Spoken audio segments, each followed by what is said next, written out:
ஆர்எஸ்எஸ்க்கும் மோடிக்கும் இடைவெளி இருக்குது, பிரச்சனை இருக்குன்னா கூட ஆர்எஸ்எஸ் நினச்சா 1000 மோடிக்களை உருவாக்கிட முடியும். அந்த நம்பிக்கை அந்த அமைப்புக்கு இருக்குது. அந்த சித்தாந்தத்திற்கான வலிமையாக அதை பார்க்குறாங்க.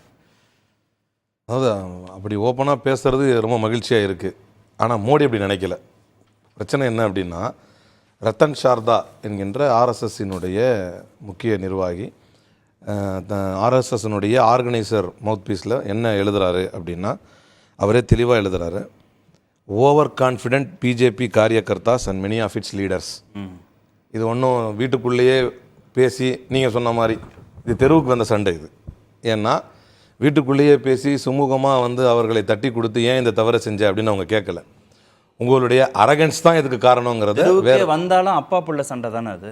இல்லை, இதை குடும்ப சண்டை தான். அது வரைக்கும் சந்தோஷம். இதை பிஜேபி ஏற்றுக்குமான்னு தான் நான் கேட்குறேன்.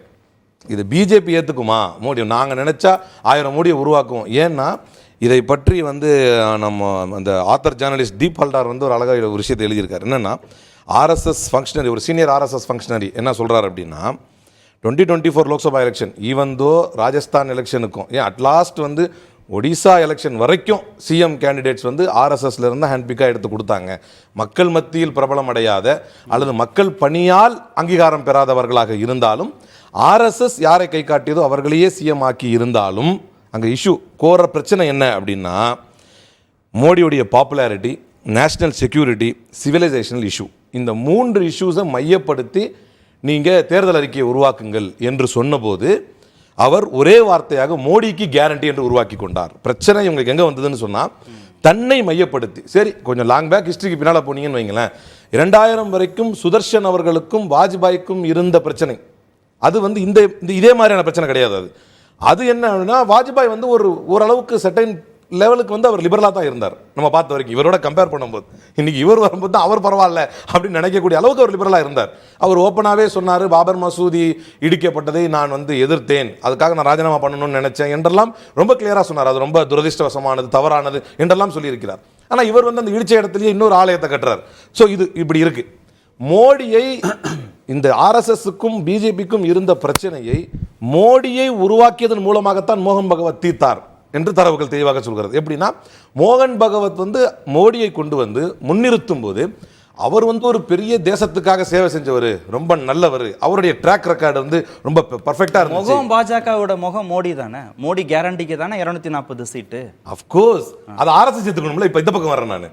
நீங்க சொல்லும்போது ஆர்எஸ்எஸ் நினைத்தால் 1000 மோடிகளை உருவாக்குவோம் என்று சொன்னார்களே, அதை பாஜக ஏற்க வேண்டும். குறைஞ்ச முதல் மோடி ஏற்கணும்.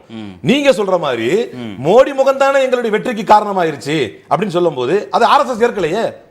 தன்னுடைய ஆர்கனைசர் பத்திரிகையில் எழுதுறாங்களே, உங்களுடைய ஓவர் கான்பிடன்ஸ் தாங்க இது இவ்வளவு பெரிய பிரச்சனையாச்சு, நீங்கள் எங்களை அழைக்கவே இல்லை. அவரே சொல்றார், அந்த ரத்தன் சாரதாவே என்ன சொல்றார் அப்படின்னா, they didn't seek assistance from RSS cadres in this election.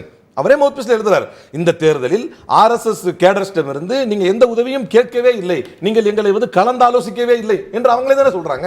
அப்ப இந்த 2 பேருக்கும் மத்தியிலான ரிஃப்ட் எப்படி இருக்குன்னா, நீ பெரியவனா நான் பெரியவனா எப்போ வந்துச்சு அப்படின்னு சொன்னா, மோடி தன்னை பெரியவர் என்று நிலைநிறுத்தி கொண்ட போது. எந்த மதமும், நான் இஸ்லாமை எப்படி மதிக்கிறேனோ, கிறிஸ்தவத்தை எப்படி மதிக்கிறேனோ, இந்து மதத்தை 3ஐயும் முறையாக ஒரே அளவில் மதிக்கக்கூடிய ஒரு இந்தியன்.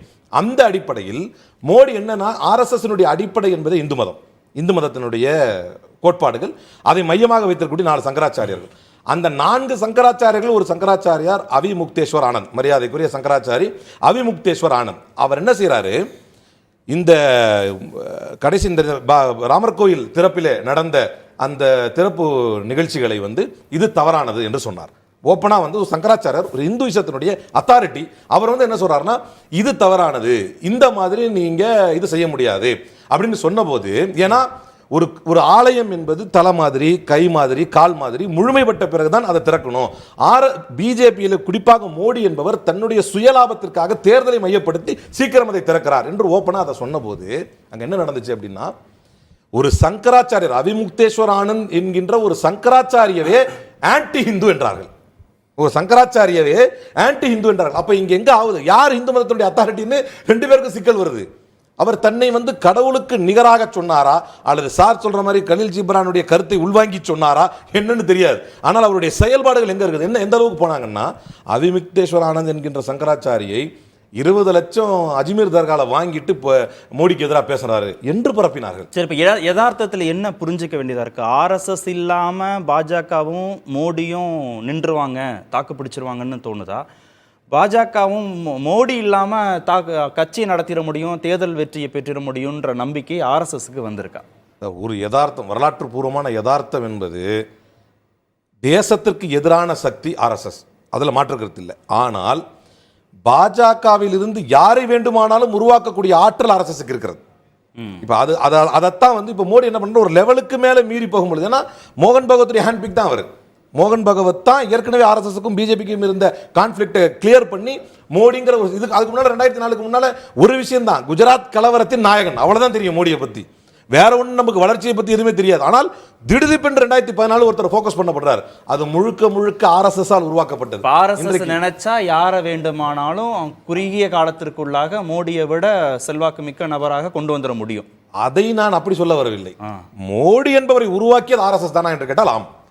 ஆனால் ஆர்எஸ்எஸ் நினைத்த எத்தனை வாட்டி எல்லாம் 1000 மோடியை உருவாக்க முடியும்னு சொல்றாரு. அது மோடிக்கு தெரியுமா நான் கேட்கிறேன், அதான் கேட்கிறேன். அது மோடி ஏத்துக்குவாரா?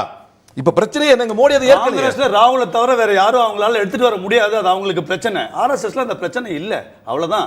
ராகுலை நம்பியே இருக்கக்கூடிய ஒரு கட்சி, ராகுலை தாண்டி யோசிக்க முடியாத ஒரு கட்சி.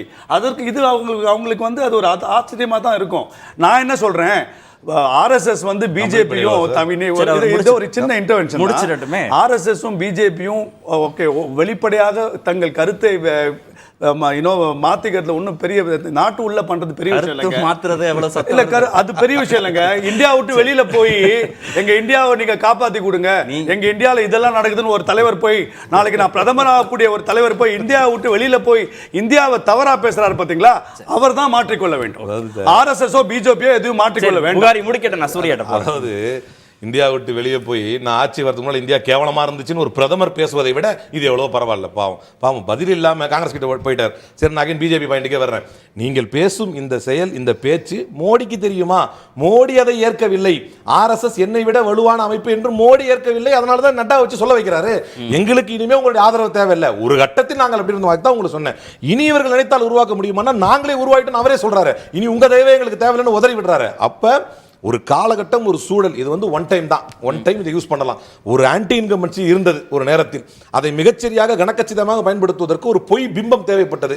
அந்த முகமூடியாக மோடியை பயன்படுத்தலாம் என்று ஆர்எஸ்எஸ் நினைத்தது. அதை ஒரு முறை செய்துவிட்டது. அதற்காக ஆர்எஸ்எஸ் நினைத்தால் எத்தனை மோடியும் உருவாக்கலாம் என்றும் நான் ஏற்றுக்கொள்ள மாட்டேன். ஆனால் மோடியை உருவாக்கியது ஆர்எஸ்எஸ்.